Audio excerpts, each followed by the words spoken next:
राष्ट्री संगमनी वसूना चिकितुषी प्रथमा यज्ञियाना तां मा देवा व्यदध पुरुत्रा भूरिस्थात्रां भूय विषयन्ति। भारत विक्रम, भारतवर्ष की अक्षय कीर्ति गाथा।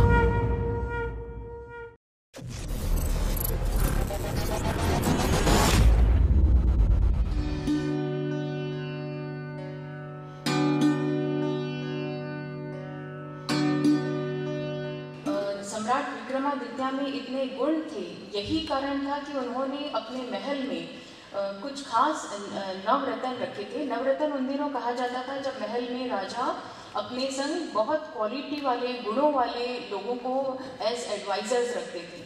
और इसकी क्या इम्पोर्टेंस थी, जो एक अखंड भारत निर्माण करने में उन्हें सफलता मिली, और इसकी ज़रूरत आज के समय में बहुत ज़्यादा है। और इसी कारण मैंने ये टॉपिक लिया है। Peace in mind, don't say bad about anyone, soft hearted person, forgiveness, जैसे मैंने आपको बताया कि वो दुश्मन को भी माफ़ कर देते थे। Don't get attracted towards happiness, दुनियावी जो वर्ल्डली टेम्पटेशंस हैं, दुनियावी हैप्पीनेस है, उसके पीछे भागें, और जो अंदरूनी खुशी है उससे दूर रहें। वो चीज़ उनमें नहीं थी। स्मार्टनेस थी, बहुत ही, उनका व्यक्तित्व बहुत ही अच्छा था। पेशेंस था उनमें, सब्र रखते थे हर चीज़ में। ये नहीं कि उत्तेजना में आके कोई गलत डिसीजन ले लें, तो स्वच्छ मन से वो हर कार्य करते थे। उनमें किसी भी प्रकार का अहंकार नहीं था, एटीट्यूड नहीं था, घमंड नहीं था। वो सुनते थे दूसरों की बातें, जैसा कि हमने दूसरी किताबों से और अन्य जगहों से ये मैटर कलेक्ट किया है।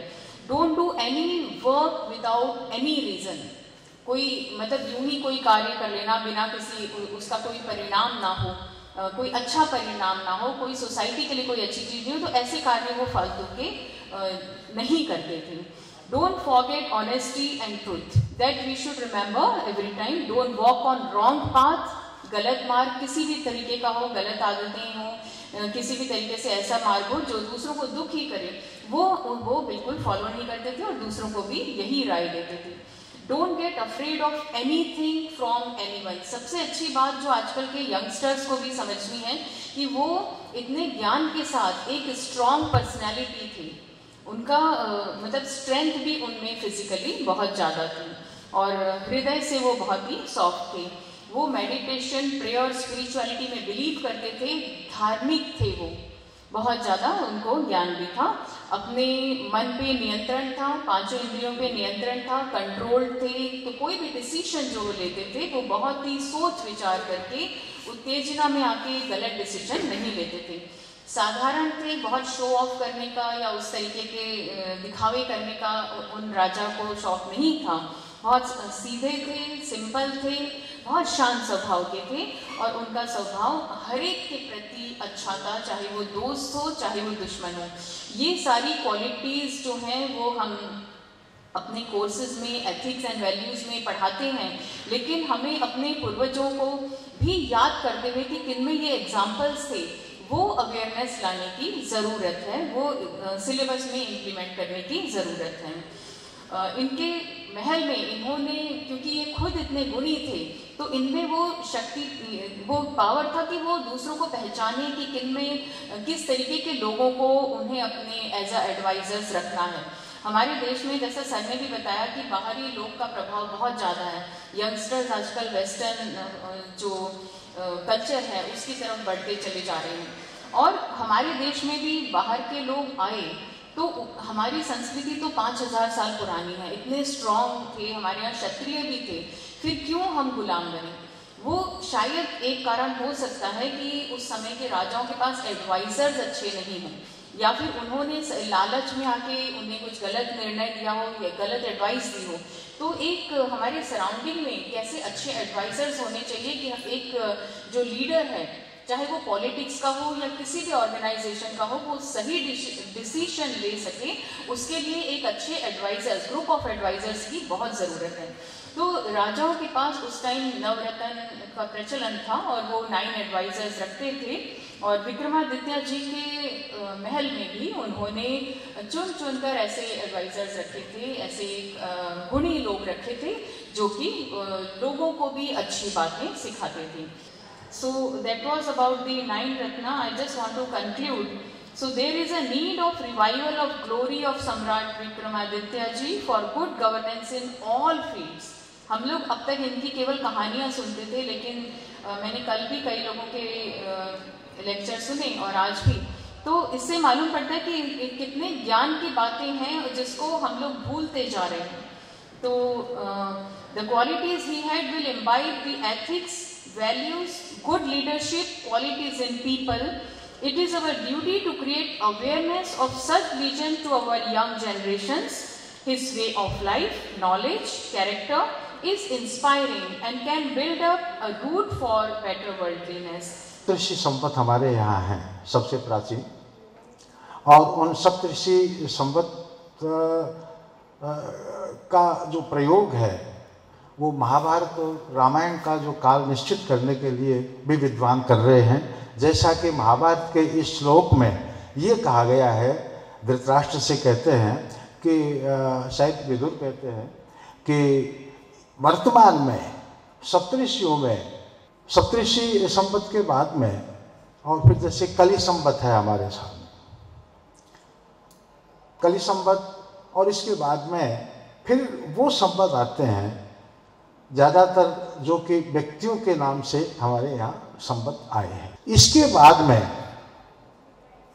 जो संवत आ रहे हैं, लेकिन एक बार बार जो बात की जाती है कि जैसे सम्राट विक्रमादित्य ने संवत प्रवर्तित किया, तो ऐसे प्रवर्तन का कोई उल्लेख इसके अलावा नहीं मिलता है कि सब किसी सम्राट ने उसने प्रवर्तन किया हो, उसको एक सम्मान दे दिया हो, लोगों की स्मृति में है। 2 संवत जिनका प्रयुक्त हुआ वो जैसे बौद्ध निर्वाण, भगवान बुद्ध का निर्वाण, और वीर निर्वाण, महावीर का निर्वाण, उनका जो समय है उस समय को संवत के रूप में प्रयोग किया, लेकिन वो बौद्ध आचार्यों और जैन आचार्यों तक सीमित रहा। विशेषकर जैन आचार्यों ने बार बार इस संवत का उल्लेख उन्होंने अपने ग्रंथों में किया है। विक्रम संवत का जैसे प्रयुक्ति में आपको देखूं कि बाद में, जैसा कि आप देखते हैं कि बाद में प्रयुक्त हो रहा है, करीब विक्रम की ही 600-700 साल के बाद में प्रयुक्ति हो रही। इसके पहले मालव संवत और कृत संवत का हमारे सामने प्रयुक्ति होती है, और इसके बाद में फिर बहुत एक जिसे कहते हैं कि संवतों की झड़ी लग गई।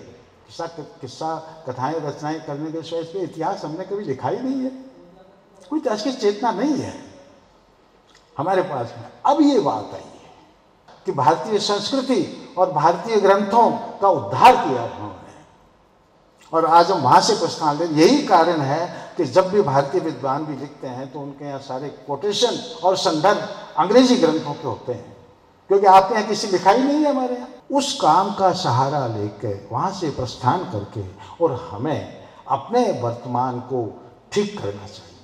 लोक साहित्य को ये कह करके मत न कहा दीजिए कि वो तो खाली गीत हैं, बातें हैं, वार्ताएं हैं, गाथाएं हैं। ना, उसमें से आप इतिहास चुनते हैं, आप इतिहास ले सकते हैं उसमें से। क्यों कि लोक साहित्य जो है, जो चाहे तिथि को इसको याद नहीं रखे, लेकिन वो प्रवृत्ति को याद रखता है, वो चरित्र को याद करता है। ये विशेषता उसका उपयोग उसमें हमें किया जाना चाहिए। तो इस सत्र में ये जो दोनों पत्र जो है बहुत ही अच्छे इसमें रहे। 4 पंक्तियाँ सुनाऊंगा, उससे आपको पूरा समझ में आ जाएगा कि विक्रमादित्य की ओर देखने की, और विक्रमादित्य कालीन जो नवरत्न, उनमें से जो साहित्यिक कालिदास को हम मानते हैं, उनकी तरफ देखने का दृष्टिकोण क्या हो सकता है। उनकी 4 पंक्तियां ये है, देख रहा है दिशा स्रोत की ओर बहती धारा का जल, देख रहा है दिशा स्रोत की और बहती धारा का जल, कहती धारा बंधु रसिकवर सोच न कर बस बहता चल, बस बहता चल। कहने का मतलब है दिशा और स्रोत, जब धारा पीछे मुड़ के दिशा की ओर देखती है कि मैं ठीक दिशा से जा रहा हूं, और स्रोत की ओर देखती है कि मेरा स्रोत क्या है, और यही भारतीयता है। मन, बुद्धि, अहंकार, चित्त, जिह्वा, घ्राण, व्योम, तेज, वायु, इन सबसे परे मैं शिव तत्व हूँ, मैं शिव तत्व हूँ। हमारे ऋषि मुनियों ने, शंकराचार्य जी तो बहुत बाद में आए विक्रमादित्य के बाद, लेकिन बीच में एक ऐसा कार्यकाल हुआ कि कालिदास जी, अब कालिदास की रचनाओं को आज हम बहुत कम लोग जानते हो, लेकिन जो जानते हैं उन्होंने कैसा उपयोग किया है। कालिदास की रचनाओं पर आधारित कि हमारे गीतों का आधार जो है वो कालिदास में जो अभिजात शाकुंतल है या मेघदूत है या रघुवंश है, 4-4 संस्कृत की पंक्तियों में, भले जो बचपन में जो कहानी कही वो आज भी हम इतने बूढ़े हो गए जाती नहीं है, तो जो कही हुई कहानी है वो तो जहन में रहती है पर उंगलियां चलती है। तो हम भी लिख देते हैं। वो बसंती पवन पागल जो गाना है उसमें सिर्फ 2 लाइनें हैं। बन के पत्थर हम पड़े थे सूनी सूनी राह में, जी उठे हम जब बाह आई बाह में। अहिल्या नाम की जो शिला थी उसको राम जी ने मुक्त किया था। बन के पत्थर हम पड़े थे सूनी सूनी राह में। इसी को मराठी के कवि ने भी कहा, अहिल्या शिळा राघवे मुक्त केली, पदी लागता दिव्य हो निघाली, जाते शले शूळपाणी नमस्कारो मी नमस्कारो मी। कहने का मतलब है कालिदास के काव्य हो या अन्य समकालीन जो कवि थे उनसे प्रेरणा लेके आज भी आधे से अधिक जो गीत है उनके मूल में हमारे कालिदास का ही काव्य है। सिंहासन 32 के आधार पर, जिसमें 32 पुत्रियां हैं, उन्होंने विभिन्न तरीके से जो है वो कहानी सुनाती है कि किस तरह से वो उनकी न्याय प्रियता, वो दानवीर थे, वो कितने पराक्रमी थे, उन सारी चीज़ों को वो किस तरह से जो है पुतलियों के माध्यम से सारी कहानियां हमारे सामने आती हैं। जब राजा भोज को हम मानते हैं कि राजा भोज थे तो इट मीन्स विक्रमादित्य थे, और जब हम विक्रम संवत लिख रहे हैं तो इसमें यही है कि जो जानकारियां आज जो है वो मिली हैं हमको, वो बहुत अगर पहले मिली होती तो शायद पत्र और अच्छा होता। तो जब एक चंद्रभान नामक जो अनपढ़ चरवाहा है वो एक टीले में बैठकर उस न्याय को मतलब सही रूप में कराता है, और भेष बदल के जो है वो राजा भोज आते हैं और उस न्याय प्रणाली को सुनते हैं और वो चकित रह जाते हैं कि एक अनपढ़ चरवाहा किस तरह से न्याय कर रहा है। जब उसकी खुदाई होती है तो खुदाई के दौरान एक अद्भुत सिंहासन निकलकर सामने आता है जिसमें 32 पुतलियां होती हैं, और उस कलाकारी का जो वर्णन किया गया है वो अद्भुत, माने इतना अद्भुत सौंदर्य का वर्णन किया गया है कि इतना उस समय की जो कलाकारी है वो अपने आप में काबिले तारीफ है।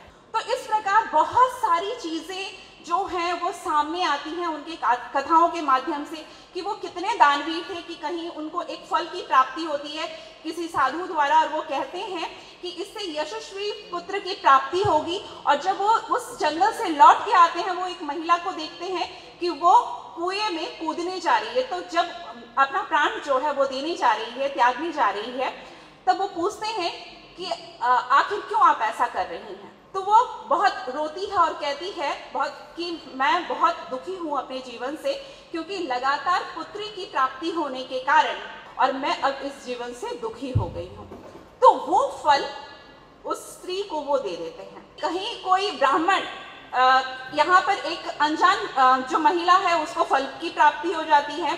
कहीं ये होता है कि वो एक महल का निर्माण करना चाह रहे थे, और उस महल के निर्माण के लिए जो मुहूर्त निकालते हैं जो पंडित, उस पंडित जब वो पंडित मुहूर्त निकालते हैं और वो जब उसका पूरा निर्माण कार्य खत्म हो जाता है तो वो पंडित बोलते हैं कि काश ऐसा होता कि मैं इस महल का राजा होता या फिर यहाँ रहने का सौभाग्य मुझे मिलता। विक्रमादित्य उनको दे देते हैं। तो ऐसे दानवीर जो हैं वो विक्रमादित्य हैं, और सच में उनकी ये तो बचपन से ही हम लोग जब इनको पढ़ते सुनते थे तो बहुत मजा आता था।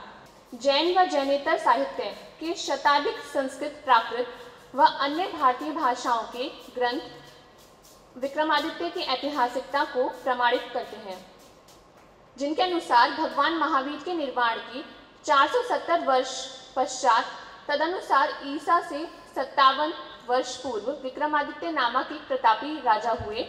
आचार्य हस्तिमल जी अपनी पुस्तक जैन धर्म का मौलिक इतिहास में उपयुक्त कथन की पुष्टि करते हैं। प्रत्यक्षै किम प्रमाणम सूक्ति को सार्थक करते हुए विक्रम संवत विक्रमादित्य के अस्तित्व को सिद्ध करता है। इसके विषय में हमें बहुत अधिक सोचने की आवश्यकता नहीं है। हम हमेशा से सुनते आ रहे हैं कि विक्रम संवत चला आ रहा है, हम सभी जानते हैं, तो इसके में कोई प्रमाण की आवश्यकता तो है नहीं। आगे भविष्य पुराण, स्कंद पुराण, गुडाढ्य की बृहद कथा के आधार पर लिखे गए क्षेमेंद्रकृत बृहद कथा मंजरी में भी हमें यह साक्ष्य मिलते हैं। भागवत पुराण के 12 स्कंध में भी यह वर्णन मिलता है। विक्रमादित्य की सभा की नवरत्न का उल्लेख ज्योति विधावरण ग्रंथ में मिलता है। इनमें शपणक के रूप में जैन मुनि का भी उल्लेख मिलता है, जिससे यह साक्ष्य हमें मिलता है कि जैन धर्म के समय विक्रमादित्य का अस्तित्व था। श्री सिद्धसेन दिवाकर को जैन न्याय को क्रमबद्ध करने का श्रेय प्राप्त है। वह संस्कृत के अद्वितीय पंडित थे, विक्रमादित्य के समकालीन थे तथा सिद्धसेन दिवाकर से ही प्रभावित होकर विक्रमादित्य ने जैन धर्म को अंगीकृत किया था, जिसका प्रमाण हमें प्रभावक चरित्र तथा प्रबंध चिंतामणि में मिलता है। अगर विक्रमादित्य कल्पित हैं तो वह राम भी कल्पित हैं, कृष्ण भी कल्पित हैं, बुद्ध भी कल्पित हैं, महावीर भी कल्पित हैं। और मैं तो कहता हूं कि कल आने वाले समय के बाद में गांधी और पटेल भी कल्पित हो जाएंगे। ये वो लोग कहते हैं जिनको अपनी सूरत अपने ही कांच में धुंधली नजर आती है। वो अपनी सूरत को धुंधल से बचाने के लिए वो हमारे इन महानायकों पर उंगलियां उठाते हैं। जो विलाप और प्रलाप कर रहे हैं उनको विलाप और प्रलाप करने दीजिए। इसलिए विक्रमादित्य, अभी एक अच्छी बात कही थी सोलंकी जी ने कि हमारे व्यापारी अरब सागर के पार तक जाकर के व्यापार करते थे। बात बहुत छोटी है, लेकिन मुझे बहुत अच्छी इसलिए लगी कि विक्रमादित्य किस प्रकार मालवा से अरब सागर के पार पहुंचे। हमारी जो लोक कथाएं थी, लोक गाथाएं थी, लोकगीत थे, हमारा रहन सहन, हमारा खान पान, हमारा पहनावा, वो यहाँ से वहाँ तक आता जाता रहा था। इसलिए विक्रमादित्य पूरे विश्व में, पूरे भारत में जाने पहचाने गए। एक महानायक का, विक्रमादित्य का, भर्तृहरि का, भोज का और गोरख का व्याख्यान, उनका बखान कर देना, ये किसी लोक गायक के ही बस की बात हो सकती है कि उस वार्ता का मूल लेखक आलम शाह था, एक मुसलमान था, और उसे वस्ती राम ने गाया, गांव-गांव जाकर गाया। पंजाब में ये जो शाह परिवार होते हैं, मालवा में भी हैं, राजस्थान में भी हैं शाह, ये खानदानी फकीर होते हैं, अपने आप को शाह कहते हैं लोग, और गांव-गांव जा करके खूब गीत गाते हैं, सुनाते हैं और बदले में जो मिलता है लेकर के अपने परिवार का भरण पोषण करते हैं। इस प्रकार मधुमक्खी अनेक फूलों पर जाकर के एक एक कण का उसको एकत्रित करती है, चूसती है, अपने भीतर ले जाती है और अपने छत्ते में जाकर के वहाँ पर उसका शहद बनाती है। वैसा ही एक लोक आराधक को करना पड़ता है। ये लोक तो एक ऐसा रत्नाकर है, जितनी गहरी गोद आप लगाएंगे उतना ज़्यादा आपको रत्न मिलेंगे, लेकिन आपकी अंजलियों में आप ये सोचें कि केवल रत्न ही आएंगे, सीप और घोंगे भी आते हैं। तब छाटना पड़ता है कि वह सीप इधर, घोंगे इधर, और फिर रत्नमणियों को तराशना पड़ता है, और तराशने के बाद में फिर विक्रमादित्य की तरफ जाना पड़ता है, महानायकों की तरफ जाना पड़ता है, लोक नायकों की तरफ जाना पड़ता है, वीर पुरुषों की तरफ जाना पड़ता है। तो 32 पुतलियां जो हैं वो विक्रमादित्य के 32 गुणों का व्याख्यान करने के लिए वहाँ पर लिखी गई, कहानी केवल सुनाने के लिए नहीं थी। और आप पढ़िए उन कहानियों को, फिर से पढ़िए, हर कहानी में विक्रमादित्य के एक गुण का व्याख्यान किया गया है।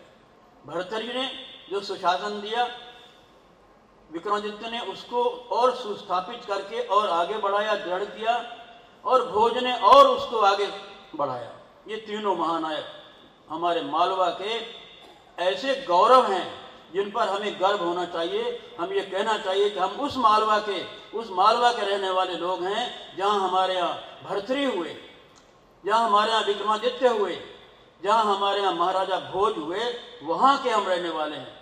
विक्रम तो विक्रम भी हो, बाकी पदवीधारी। विक्रम केवल विक्रम ही हुआ, एक ही विक्रम हुआ, बाकी तो पदवीधारी थे। विक्रम नाम धरा लियो, जनने बाजी मारी। जिसने थोड़ा सा कहीं न कहीं विक्रम की तरह शौर्य दिखा दिया, उसने अपने आप को विक्रमादित्य कहना शुरू कर दिया, पदवी ले ली, उपाधि ले ली, तो विक्रम तो एक ही हुआ। विक्रमादित्य मात्र एक ऐतिहासिक स्मृति, एक गौरवशाली नाम मात्र नहीं है, प्रत्युत इससे कहीं अधिक है। वह भारतीय एकता का प्रतीक है। वह चक्रवर्ती हमारी राष्ट्रीय आकांक्षाओं का प्रतिनिधि है। हमारे लिए वह 2000 वर्ष की राष्ट्रीय स्मृति, गौरवमय अतीत, वर्तमान की स्पृहा, भविष्य की लालसा, राजनीतिक शक्ति की महत्ता, राष्ट्रीय स्वाधीनता, सामाजिक एकता और सांस्कृतिक ऐश्वर्य का सम्मिश्रण है। भविष्य पुराण के प्रतिसर्ग पर्व के 7वें अध्याय में वर्णित है, शकानाम च विनाशार्थम आर्य धर्म विवृद्धये जाता शिवाज्यया सोपि कैलासाद गुहि कालयात्। विक्रमादित्य नामानं पिता कृत्वा मुमोदः स बालोपि महाप्राज्यः पितृ मातृ प्रियंकरः। विक्रम संवत 2 सहस्र वर्ष पुराना है। भले ही उसके नाम बदलते रहे हों, और जब बात विक्रमकालीन न्याय व्यवस्था पर की जा रही हो, तो सर्वप्रथम आवश्यकता है कि ईस्वी पूर्व प्रथम शती के आसपास के भारतीय न्यायालयों के बारे में जाना जाए। तत्कालीन न्याय व्यवस्था पर जब शोध की जाए तो हमारी दृष्टि मनुस्मृति एवं याज्ञवल्क्य स्मृति पर पड़ती है। आचार्य कौटिल्य ने भी अर्थशास्त्र के दूसरे अधिकरण के शासनाधिकार प्रकरण में इस तथ्य की घोषणा स्वयमेव की है कि मुझ कौटिल्य के द्वारा समस्त शास्त्रों का अध्ययन करके यथाविधि प्रयोग द्वारा उसकी परीक्षा करके महाराज के लिए इस अर्थशास्त्र रूपी शासन विधि का निर्माण किया गया। भविष्य पुराण के प्रतिसर्ग पर्व के 6वें अध्याय में कलियुग भूपाख्यान वर्णनम में एक कथा के अंतर्गत बताया गया है कि जैसा राजा होता है वैसी ही उसकी प्रजा होती है। षष्ठी वर्षम कृतम राज्यम सर्वबौद्धा नरा स्मृतः नरेषु विष्णु नृपतिर यथा राजा तथा प्रजा। कि विक्रमकालीन न्याय व्यवस्था, स्मृतियों में वर्णित न्याय प्रणाली, दंड प्रणाली का प्रयोग यदि किया जाए तो निश्चित रूप से वर्तमान न्याय प्रणाली में भी सुधार की संभावना रहेगी और समुचित न्याय होने के कारण जनता में भी सुख और शांति आएगी और एक बार पुनः स्वर्णिम युग की वापसी होगी। तो आज आवश्यकता है हमें भी विक्रमादित्य जैसे गुणों के उनमें से कुछ एक गुणों को धारण करने की। अस्माकं भारतीय परंपरायां भगवतः श्रीरामादारभ्य वीर शिवाजी महाराज पर्यन्तम् अनेकाः प्रजावत्सलाः वीर महापुरुषाः अभवन्। तेषु एव विक्रमादित्यः अतुलनीयं पराक्रमं जन्मनः स्वीकृत्य भारतभूमौ अभवत्। कथासरित्सागरानुसारेण भगवतः शंकरस्य कृपया वीर विक्रमादित्यस्य जन्म अभवत्। विक्रमादित्यस्य जन्म प्रथमशताब्दी पूर्वम् उज्जयिन्याम् अभवत्। एतस्य पितुर्नाम महेन्द्रादित्यः, मातुर्नाम भानुमती च आसीत्। विक्रमादित्यस्य भ्रातुर्नाम भर्तृहरि इति मन्यन्ते जनाः। भविष्यपुराणे लिखितं यत् विक्रमादित्येन शतवर्षाणि पर्यन्तं भूर्लोके शासनं कृतं। विक्रमादित्यः न केवलम् उज्जयिन्याः शासकः आसीत् अपितु सम्पूर्णं भारतवर्षे सम्राटरूपेण शासनं कृतवान्। वीरविक्रमादित्यस्य पराक्रमेण भारतात् शकानां पलायनम् अभवत्। ये शकाः अवशिष्टाः आसन् तेषां सनातनपरम्परायाम् आगमनं तेन कारितम्। अतः शकारी इति नाम्नः अपि एतस्य प्रसिद्धिरासीत्। कथासु प्राप्यते सः छद्मवेषं धृत्वा प्रजामध्ये गत्वा तेषां स्थित्याः ज्ञानं कृत्वा प्रजापालने रतः आसीत्। इतिहासग्रन्थेषु लोकप्रियः न्यायप्रियश्च राज्ञेषु विक्रमादित्यस्य गणना भवति। सिंहासनद्वाविंशति इति ग्रन्थे विक्रमादित्यस्य त्यागस्य वीरतायाः समर्पणस्य च ज्ञानं सम्यक् प्रकारेण भवति। वीरविक्रमादित्यस्य कर्तृत्वविषये यदि वयं पश्यामः तो दृश्यते यत् भारतस्य संस्कृतेः संस्कृतस्य च संवर्धनार्थं संरक्षणार्थं च एतस्य महत्त्वपूर्णं योगदानम् अस्ति। अस्य प्रमाणम् एतस्य सभायां नवरत्नरूपेण ये विद्वांसः आसन् तेषां ज्ञानेन भवति। विक्रमादित्यस्य सभायां नवरत्नेषु धन्वन्तरिः, क्षपणकः, अमरसिंहः, शङ्कुः, वेतालभट्टः, घटकर्परः, कालिदासः, वराहमिहिरः, वररुचिः च आसीत्। तमाम ग्रंथों में गाथा सप्तशती से प्रारंभ करेंगे और आधुनिक ग्रंथों तक उनके इतिहास के बारे में जानकारी प्राप्त होगी। तो उनसे मुझे पता चलता है वहां पर कई बार उदयन की कथा आती है और भी वासुदत्ता का जब विवाह होता है, लावाड़क का आगमन गमन, ये सब कथाएं वहां प्राप्त होती हैं। तो कथा सरित सागर जिस प्रकार गुथा हुआ ग्रंथ है वो अपने आप में पूर्ण ग्रंथ है और उस ग्रंथ के अंदर इनका वर्णन बहुत अच्छे से प्राप्त होता है। परंपरानुसार सातवाहन जो हाल सातवाहन जिन्होंने गाथा सप्तशती की रचना की थी वो गुणाटी के समकालीन थे और गुणाटी की तिथि के विषय में विद्वानों के पर्याप्त आप सभी को पता है, जैसे कालिदास जी का वैसे इनका मतभेद प्राप्त होता है और किंतु इसे हम प्रथम या द्वितीय सदी से आगे खींचकर नहीं ले जा सकते। उज्जैन के जो राजा थे महेंद्रादित्य, उनके स्वप्न में आज्ञा दी और बताया कि आपके घर पर एक गण का, एक पुत्र स्वरूप में एक गण का यानी एक देवता उत्पन्न होने वाला आपके अंदर, आपके घर पे। और इस प्रकार के स्वप्न को जब उन्होंने गुरु इत्यादि को बताया तो उन्होंने कहा यदि आपको इस प्रकार का स्वप्न आया है तो इसका मतलब कुछ अच्छा ही होने वाला, यानी जो है वो वास्तव है, कोई मनगढ़ंत बात नहीं है, साधारण स्वप्न नहीं है, साक्षात भगवान ने आपको दर्शन दिया है। तो आपका जो पुत्र होगा वो पृथ्वी पर हर दिशा में विजय प्राप्त करेगा और आपके नाम को, जैसा उसका नाम है विक्रमादित्य, सूर्य की तरह अपनी आभा को मंडित करेगा। विक्रमादित्य के जो पिता हैं वो महेंद्रादित्य थे जो उज्जैनी के राजा थे। दूसरा आता है विक्रमादित्य का विरुद्ध विषमशील था। तीसरा अवंती का सबसे लोकप्रिय धर्म शैव धर्म था, इससे निश्चित होता है। और विक्रमादित्य के पिताजी भी, क्योंकि दर्शन शिव का हो रहा है, आज्ञा शिव की हो रही है, तो वो भी शैव ही थे, ये प्रमाणित होता है।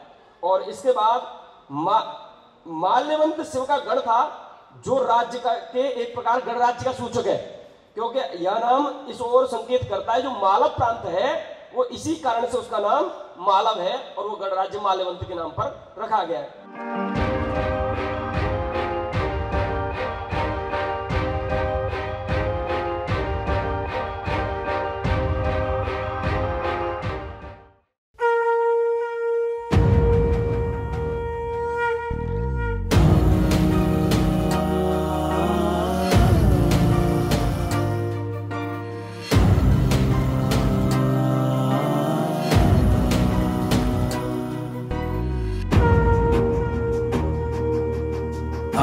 राष्ट्री संगमनी वसूनां चिकितुषी प्रथमा यज्ञियानां तां मा देवा व्यदध पुरुत्रा भूरिस्थात्रां भूय विषयन्ति। भारत विक्रम, भारतवर्ष की अक्षय कीर्ति गाथा।